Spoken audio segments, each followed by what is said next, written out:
A la movilización de febrero, que acabó con los manifestantes corriendo delante de los grises en el centro de la ciudad, le siguió un intento de continuación el 13 de marzo del 76, pero el gobernador civil, Martínez Cañabate, se encargó de anularla con serias amenazas en prensa local.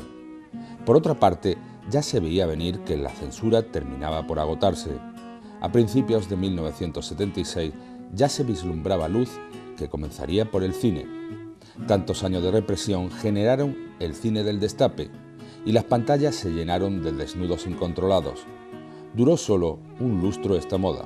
Unas revistas que estaban en los kioscos pues desaparecían, llegaban un taco de publicaciones y desaparecían a los minutos.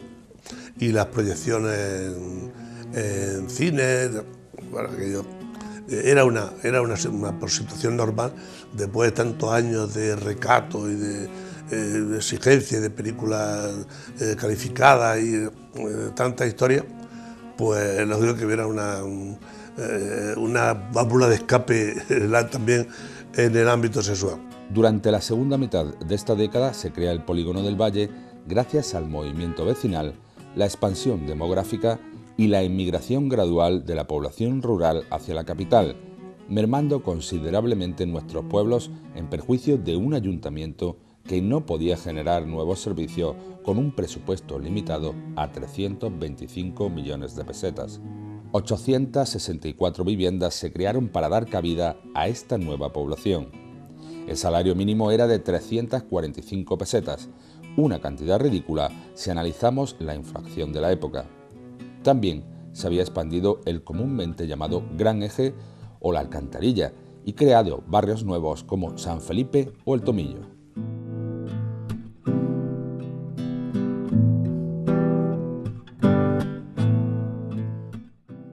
La Asociación de Vecinos Paso se constituyó en junio de 1976 en este Polígono del Valle. Se trataba de un barrio en fase de expansión al que se trasladaron más de 2.000 familias entre los años 1973 y 1984, en su mayoría numerosas y de modesta condición social. Surgió para representar las aspiraciones del barrio y canalizar las inquietudes de los vecinos. Las demandas que pedían, que solicitaban los vecinos, pues básicamente eran demandas de infraestructura. La ciudad empezó a crecer, se empezó a extender por una serie de barrios periféricos que no tenían ningún tipo de infraestructura básica. Paso se convirtió en la primera asociación vecinal de Jaén y pronto en un foco de actividades. Su nombre responde a las iniciales de las barriadas que al principio constituyeron la asociación: Polígono del Valle, Alcázar, Sagrada Familia, Santo Rostro y Obras Públicas. Es que es la primera asociación de vecinos de verdad, asociativa, reivindicativa. ¿Y en manos de quién estaba? Pues de la gente más progresista del barrio. ¿Quién salía elegido normalmente? Es que era casualidad que son los más de izquierda. No, porque es que son los más comprometidos. Y aquí Paso ha sido una asociación de vecinos, yo creo que la más combativa. Aunque hubo vecinos que no se significaron políticamente, las nuevas asociaciones vecinales se pusieron en marcha gracias a militantes y simpatizantes de movimientos cristianos, partidos de extrema izquierda o en su mayoría del PC. Todo para reivindicar a estamentos municipales todavía franquistas. A partir del 77 se organizaron movilizaciones. Entre las reivindicaciones se pedía vivienda, zonas verdes, locales, alumbrado, pavimentación, tráfico y todo lo que aparecía por falta de una planificación urbanística y administrativa. Faltaban consultorios médicos, los desagües no eran adecuados, se crearon vertederos de basura donde abundaban las ratas y, por supuesto, había carencia de puestos escolares.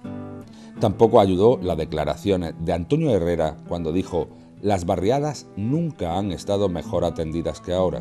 Tenemos que tener en cuenta que son ayuntamientos que todavía no han pasado por la urna. En las primeras elecciones democráticas municipales fueron en el año 79.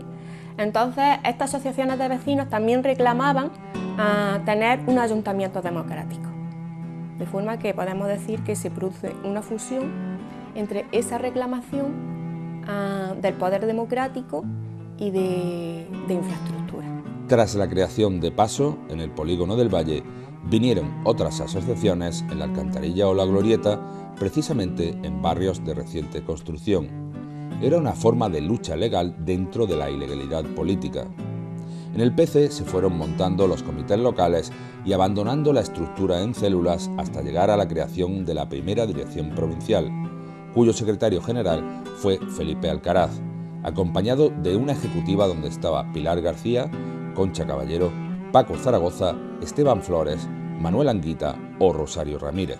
Estábamos convencidos de que de la dictadura la salida que había era posiblemente una revolución, porque no estábamos convencidos que la posición fascista de los grupos que estaban en torno a Franco aceptaran fácilmente un proceso de cambio mucho más sosegado y tranquilo, como luego fue todo el proceso de la transición.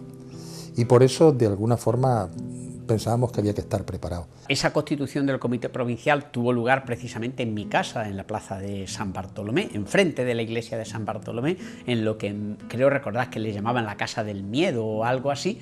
En esa casa yo vivía en el entresuelo de alquiler, claro está, y allí habíamos tenido bastantes reuniones y hay algunas fotografías publicadas precisamente de esa reunión donde nos constituimos, todavía claro está, en la clandestinidad, como Comité Provincial del Partido Comunista.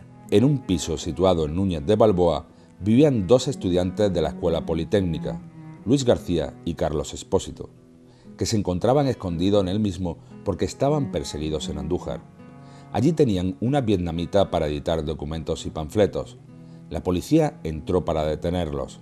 Yo creo que la policía calcula mal el momento de la detención porque piensa que está allí Rafael Urbano, que eran al que realmente querían detener. Porque a mí debieron de verme salir y entrar del piso. Salí de allí y entraron y no estaba Rafael Urbano, detuvieron a los dos que habían, que eran Luis y Carlos Expósito. También el profesor Javier Aguirre es detenido. Se le encuentra propaganda que le acaba de entregar Arturo Ruiz. Yo iba a Córdoba a recoger el Mundo Obrero, concretamente a Villanueva de Córdoba, y lo traía aquí. Y aquí separaba lo que era el Mundo Obrero, que era fundamentalmente la parte de Jaén. No recuerdo que lleváramos la parte de Úbeda ni la parte de otras ciudades grandes donde había Partido Comunista. Felipe Alcaraz huyó a Granada, donde le protegió el decano de la Facultad de Filosofía y Letras. Se ve que la operación era más amplia porque una de las detenciones calculadas era la de Felipe Alcaraz. Van a la casa de Felipe Alcaraz, que estaba al final del gran eje, entran en el piso, Felipe justo en ese momento no estaba, la mujer que era Piluca era la que tenía que recoger el Mundo Obrero, o al revés, o allí estaba el Mundo Obrero y se lo llevaba Javier Aguirre, y Javier, que en ese momento acababa de recoger el Mundo Obrero y salía por el ascensor, lo detuvieron. La agitación en el colegio universitario y en la escuela de magisterio fue de una respuesta solidaria ante estos encarcelamientos. Las clases se paralizaron y hubo un encierro en el colegio universitario. Hubo una cantidad de profesores tremenda, gente que no había estado nunca vinculada políticamente y que sin embargo cuando llega el momento de defender a Javier y el papel que tiene Felipe, que había salido huyendo de aquí, pues reivindican la libertad y todo eso de los que estaban detenidos y en el caso de Felipe de que se le permita volver a Jaén, vamos, que no se le persiga. Al día siguiente del encierro se creó una comisión para ir a la policía y preguntar oficialmente por los detenidos. La dirección del colegio universitario apoyó institucionalmente la situación. Se produce en Jaén el primer movimiento solidario contra los detenidos, pero solidario de verdad. En la escuela de magisterio hubo una especie de tómbola, de mercadillo. Paco Tudela, Francisco Tudela, que murió hace unos años, que llegó a ser concejal del PSOE, era secretario del colegio universitario y se la jugó también. Le plantó cara al gobernador y fue el primero que se plantó en comisaría a interesarse por el estado de los detenidos. Y ahí en Jaén, por primera vez, hay un movimiento de solidaridad respetable. Por supuesto, solamente de los estudiantes, pero es la primera vez que en Jaén alguien muestra solidaridad con un detenido político. Había una mezcla extraña de tolerancia y de represión, porque el aparato policial sabía que si detenían a alguien como un profesor, aquello iba a tener repercusión en los medios, aquello podía desatar, como desató en este momento, movimientos de solidaridad. Yo recuerdo incluso en el colegio universitario que se organizaban subastas benéficas donde la gente llevaba objetos de sus casas y fundamentalmente cuadros de pintores, algunos bastante conocidos y tal, y se subastaban para recaudar dinero de apoyo, de bolsas de solidaridad con los detenidos, de manera que lo que consiguió paradójicamente la detención de Javier Aguirre fue reforzar el movimiento antifranquista aquí en la capital. Paco Medina, Miguel Ángel Valverde y Diego Cabrera, entre otros estudiantes de magisterio, también son detenidos. El profesor Paco Zaragoza acudió a la comisaría de la Plaza de las Batallas para interesarse por los detenidos. También fue arrestado. La agitación en la escuela de magisterio y el colegio universitario es enorme, paralizándose las clases y convocando una huelga general por parte de los dirigentes estudiantiles. Los estudiantes detenidos son puestos en libertad con moratones en el cuerpo. La tortura va implícita con un régimen autoritario, porque a ti no te vale el que detienes solo, tú tienes que tirar de la hebra, y si no cantas por las buenas, pues lógicamente, tortura que, cuidado, que estaba tolerada, pero ninguna ley franquista decía que se podía torturar. No añoro el miedo, todo lo contrario. Creo que si algo me parece importante es la sensación de haber contribuido en un momento de mi vida a haber dicho, bueno, vamos a parar, que ahora tenemos que hacer una labor común, que era la labor de trabajar contra el régimen de Franco, por la democracia, ¿no? Pero no tengo añoranza. Pero era más joven, y eso, la única añoranza es la juventud, ¿no? A Paco Zaragoza se le expulsó del trabajo meses más tarde con argumentos de tipo administrativo. Y lo que me hicieron fue una trampa burocrática, una trampa muy simple, que fue sacar mi plaza a provisión sin avisar, sin decirme nada. Que eso lo podía hacer una plaza de interino, en aquel momento la podían sacar. Entonces la sacaron sin comunicarme nada, la sacaron de tapadillo. Y cuando se enteraron, Paco Medina y Miguel Ángel me llaman: Paco, que han sacado tu plaza, y se ha acabado el plazo. 30 de mayo, el Real Jaén de Ruiz de Sosa asciende tras empatar a 0 en el campo del Ceuta. Se dejaba de un lado la tercera división para ascender a segunda. En aquella época no existía la segunda B. 9 de junio, con 338 votos a favor, 91 en contra y 24 abstenciones, se aprueba el proyecto de la Ley de Asociación. Se trata de la parte más importante del nuevo paquete de medidas de apertura impuestas por el Parlamento bajo el paraguas del nuevo rey. Se abría así una nueva etapa hacia el pluralismo, aunque con límites legales. A pesar de estar redactada por Manuel Fraga, defiende esta ley Adolfo Suárez. La sucesión de Arias Navarro ya estaba preparada, aunque había que esperar a que él mismo dimitiera. Había una conflictividad que, como decía Cándido Méndez Núñez, que es verdad que era, el poder estaba en la calle, no estaba en las instituciones. Pero la reforma del Código Penal, prevista la votación para aquella tarde, tiene que suspenderse por falta de apoyos. Todo queda en suspenso gracias a la división de las Cortes y las disputas entre reformistas y el búnker. 11 de junio se presenta en Jaén Coordinación Democrática ante 100 simpatizantes, la llamada Plata Junta. El lugar es la Cañada de las Azadillas. Por supuesto, se hace de manera ilegal y los medios no se hacen eco de la noticia. Curiosamente había dos lugares aquí donde, cuando para huir de la policía se trataba de hacer algo así medio público pero fuera de los ojos de la gente, había dos sitios. Una era la Cañada de las Azadillas, donde se presentó la Plata Junta, yo creo que fue la Plata Junta la que se presentó allí, y otra el yacimiento de Puente Tabla. Un acto, bueno, no era mayoritario, era minoritario, digamos, que yo recuerde, no sé, tampoco. Y bueno, pues se leyó el manifiesto, se dieron 4 vivas y cada uno, que yo recuerde, era un tiempo complicado, para estas dos plataformas, la Convergencia y la Plataforma, que es como se llamaban, complicado por los celos, por los rencores, por la desconfianza entre PSOE y PC. Era una manera de estar allí, de ir buscando cada uno la identidad y de reconocernos y de vernos las caras, para saber que no estábamos solos en una situación donde había todavía ciertos riesgos, ¿no? Hablaron los comunistas y por el Partido Socialista habló Diego Vadillo, padre. 20 de junio de 1976, asamblea que debía elegir la ejecutiva local del PSOE.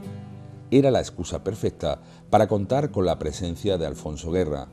El único problema era que no se disponía de ningún local para celebrar la asamblea. El sacerdote Esteban Ramírez facilitó una sala en la sede que Cáritas tenía en el edificio del obispado en la calle Obispo González. Era muy amigo de Diego Vadillo y entonces nos dejó el salón de arriba del obispado de Cáritas. Nos juntamos allí de Jaén y provincia, no era solo local, también vino gente de Úbeda, Pepe Gámez, vino Linares, Julián Jiménez. Total, que llega Diego Vadillo y allí lo que había eran cuadros de todos los papas últimos, ¿no? Y dice Alfonso Guerra, anda que estamos rodeados de revolucionarios por los huevos, dijo esa frase. De esta asamblea, que contó con 12 militantes presentes, ya que no estaba todavía el PSOE histórico, se eligió una ejecutiva, aunque no se nombró secretario general.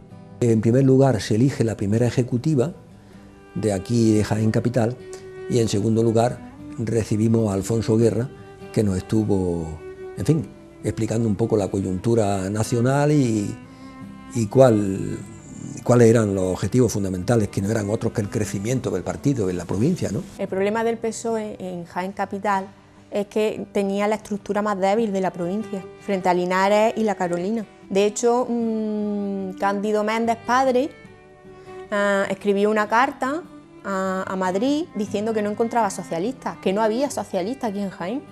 Una reunión entre amigos para montar una ejecutiva, porque para decir tenemos una agrupación más. A partir de ahí, de esa ejecutiva, ya nos dieron autorización para nosotros ir a hacer lo mismo que hizo Alfonso Guerra con la agrupación local aquí, a ir montando ejecutivas en cada agrupación local, simplemente para tener contacto con ellos, para poder llamarlos por teléfono fijo, no había teléfonos móviles, y para poder tener contacto con ellos y tener las reuniones. Vamos, yo tengo el número 6 de carnet del Partido Socialista, con el antiguo símbolo, no el puño y la rosa, sino con el libro, el yunque, el martillo, en fin, el que creó Pablo Iglesias, el símbolo que creó Pablo Iglesias para el Partido Socialista. Luego ya a partir de 77-78 lo fueron cambiando por el puño y la rosa. Los puestos sometidos a votación fueron presidente Cándido Padre, secretario de organización Cristóbal López Carvajal, secretario de prensa y propaganda José María de la Torre, secretario de formación Diego Vadillos Padre y Pepe Martínez como tesorero, una persona que con posterioridad pasará muy desapercibida dentro de la política. No nos pusimos de acuerdo en quién podía ser secretario general en aquella reunión. Se barajaban diferentes opciones y al final dejamos el puesto de secretario de general vacante. Se eligió como presidente del partido a Cándido Padre y yo fui elegido secretario de organización. Un mes después se constituyó una primera comisión ejecutiva provincial con el linarense Julián Jiménez a la cabeza. Aproximadamente un mes después de aquello se constituyó de una manera, digamos, un poco precipitada, una primera comisión ejecutiva provincial que estaba capitaneada por Julián Jiménez como, no se puede decir que fuese el secretario general porque era sino como máximo responsable. Y eso contaba con el apoyo de un liberado del partido que vivía en Málaga, pero que procedía de Linares, llamado Ramón Bernal. En Linares, en torno a Julián Jiménez, se hace el primer núcleo dirigente del PSOE en la provincia en el que no participábamos los socialistas de Jaén. Y aquello, en fin, no nos sentó demasiado bien. 22 de junio, España llora la muerte de Fofó. Los niños de aquella época no podían creerse que el más veterano de los payasos de la tele falleciera. 2 años antes, el programa apareció los sábados por la tarde para mostrar una mezcla de musical, circo y teatro que triunfaría en el único canal que podía verse en la televisión de Jaén. 1 de julio, dimite Arias Navarro. El rey le pide en una reunión que deje su cargo, ya que podía eternizarse, por ley, hasta enero de 1979. Asumió el cargo interinamente el vicepresidente primero, teniente general Fernando Santiago y Díaz de Mendívil. Todo lo que el rey decía, bueno, hay que ir haciendo estas cosas, la apertura más rápida, y Arias Navarro no quería una transición muy rápida, ¿no? Lo quería más lento, ¿no? Me acuerdo yo de una foto, una portada en la revista Cambio 16 que decía: Arias lo para todo. Esa era la frase, ¿no? 3 de julio. Areilza y Fraga se postulan como presidenciables para la prensa, pero el rey sorprende al nombrar presidente del gobierno a Adolfo Suárez, antiguo secretario general del movimiento. Se trata del alto mandatario más joven de Europa, un casi desconocido que se alza con 44 años con la presidencia del gobierno español. Un nombramiento que en un principio no gustó a ningún sector de los españoles, ni de izquierdas ni de derechas, y menos de la prensa democrática, que lo tacha de error. El pedigrí democrático de Adolfo Suárez era nulo en aquel momento. Es decir, lo ocurre, y lo cual lo engrandece más en la etapa posterior. Hay que saber que el secretario general del movimiento, estamos hablando del secretario general del Partido Único. El movimiento era el Partido Único del fascismo. Entonces, es como el partido fascista italiano, vamos a decir, que no era eso. Entonces, cuando llega Adolfo Suárez, pues claro, sus papeles son... no hay que ver nada más que las primeras fotos de Adolfo Suárez cuando es secretario general del movimiento, vestido de falangista. Yo creo que no estaba todo perdido, no estaba toda la esperanza, no estaba perdida. Suárez, evidentemente, tenía esa connotación de ser secretario general del movimiento, pero al mismo tiempo se había producido antes un nombramiento previo al de Suárez, un nombramiento que es mucho más importante que el de Suárez y que es posiblemente el cerebro de la transición. Me estoy refiriendo a Torcuato Fernández Miranda. Nadie sospechaba que este nombramiento respondía a una aceleración de la reforma y al asentamiento de una nueva estructura política diseñada por el que era presidente de las Cortes, Torcuato Fernández Miranda. Hay un símil que se ha hecho relativamente conocido, en virtud del cual se suele decir que si la transición fuese una obra de teatro, Torcuato Fernández Miranda sería el autor. El productor era el rey, el productor o el empresario, y el primer actor fue Adolfo Suárez. En realidad, la elección es del Consejo del Reino, que tiene que bregar con distintos sectores hasta llegar al nombre de Suárez. Entre los primeros ministros, en general muy jóvenes de esta nueva época, se encontraban Alfonso Osorio, Marcelino Oreja, Rodolfo Martín Villa o Leopoldo Calvo Sotelo, pero todavía existían elementos más reaccionarios en esta lista. En el Estado Mayor Central, el relevo se hizo en favor del teniente general Gutiérrez Mellado. Entonces aquellos eran gestos que nosotros intentábamos leer como señales de cambio, señales muy débiles, pero que era tal la esperanza y la ilusión que teníamos en que aquello se resolviese de una manera no traumática, que alimentaba en parte nuestra esperanza, ¿no? Aunque sin duda había sucesos que se podían contradecir en la vida cotidiana, que por otro lado era una cosa terriblemente tensa como consecuencia del terrorismo. El 5 de julio, Suárez jura su cargo delante del rey. A partir de este momento, el monarca tiene que tomar un papel secundario para dar paso a la nueva democracia. Adolfo Suárez para nosotros era una pieza más, un peón, un joven cachorro del sistema. Luego acabamos pensando cosas muy diferentes de este hombre. 15 de julio, se reforma el Código Penal, no sin problemas y retrasos en las Cortes, ya que podía dar un paso a la legalización del Partido Comunista. 2 semanas después se aprueba una amnistía de presos políticos, exceptuando los condenados por delitos de terrorismo. El nuevo gobierno ya hablaba de soberanía popular. Lo que antes había dado Franco era indultos, más o menos generalizados, particulares, pero nunca amnistía. Entonces, hombre, aquello fue importante. 22 de julio, se anuncia que Jaén tendrá escuela de empresariales. El 25 de julio de 1976, en un congreso celebrado en Málaga, se transforma la Alianza Socialista de Andalucía en el Partido Socialista de Andalucía, PSA, de ámbito regional.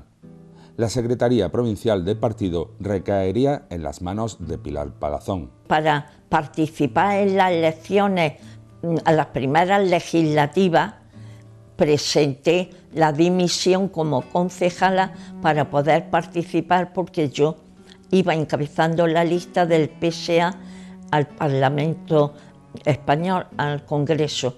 1 de agosto, Ángel Cachón es nombrado concejal delegado de Deportes. Poco después sería uno de los líderes de la UCD en la capital. 3 de agosto, muere la cantautora Cecilia en un accidente de tráfico en Zamora.